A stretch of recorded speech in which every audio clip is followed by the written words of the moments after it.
They build 2 Chicagos per year. People move into cities, they get jobs. So that means more apartments, more furniture, more appliances, more roads, more. It's been a major driver. Every other country did this. It's just that every other country did it over 150 years during their, industrialization. China was 80% agriculture in the 1980s. So it's catching up. So that's kind of a big one. Manufacturing at massive scale is a major one that drives a lot of what we're seeing.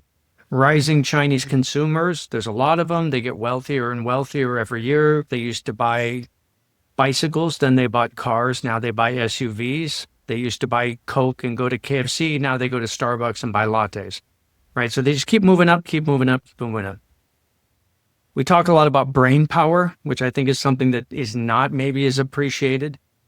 Everyone knows the FDI numbers. Oh, here's the investment. Here's the number of factories. Here's all that. But, brain power is a huge part of what's going on in China. They graduate a couple million engineers a year. The US, it's 150,000.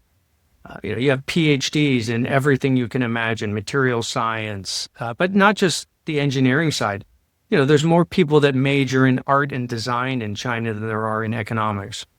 So there's tremendous creative workforce, which you can see now in things like Chinese dramas and movies that are going public and engineering.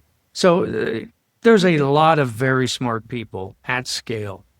That's a big one. Money's obviously a big one. A lot of capital now. And then the last one is maybe digital China. The idea that, they've really jumped to the front in certain areas, definitely on the consumer side. China's just better. If it's on a smartphone, it's an app, it's probably better in China than anywhere else. So e-commerce, social media, video, entertainment, that's all kind of better now. In some cases, it's a couple years ahead of, let's say, the US. In other places, it's a good decade ahead now. A lot of the stuff that we talk about outside of China on the consumer side, it came out of China. Short video, live streaming, a lot of the e-commerce stuff, TikTok. So all of that, mobile payment, it all happened there first. So that's big. Now, if you go out of consumer and you go to other areas of digital, okay, it's different. Enterprise tends to be better in the West. B2B tends to be better in the West, generally speaking. AI, it's kind of neck and neck right now. Every month, US company a little better, then China's a little better. Dance drops, DeepSeek drops, and everyone's like, oh my God, this is great. And it's like 95% cheaper. So that one's sort of, evolving as we speak. But those are kind of 6 what we call mega trends. It's a pretty reasonable assessment of the major secular trends that are moving things over time. And it's held up pretty good, I think. There's other stuff, but I'd point to those as the big 6. So let's talk about digital China. What do you see and anticipate there? Oh, wait. Actually, my 1-hour China book's right there. Yeah, digital is where I live. I focus on the intersection of technology, which has traditionally been mostly digital and business. So obviously a lot of action on the consumer side. That's pretty amazing, actually.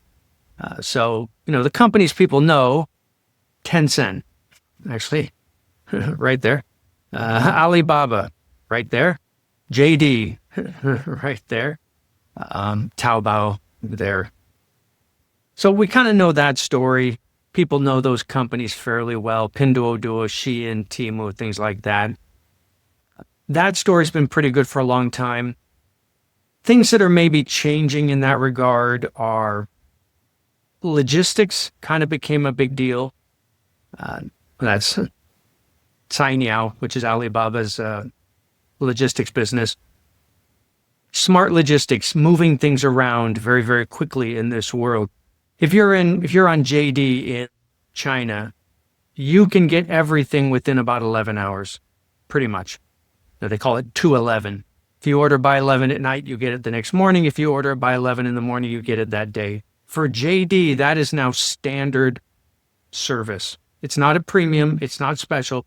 That is the baseline across thousands of districts in the country, pretty much everywhere. So they keep raising the bar on what is expected. And now they're doing that internationally. So if you're in Spain, you can go on AliExpress, and they use Cainiao, which is that little creature there. You can get guaranteed shipment from China in 5 days for $10, 10 euros. Or you can get guaranteed 10-day delivery for €5.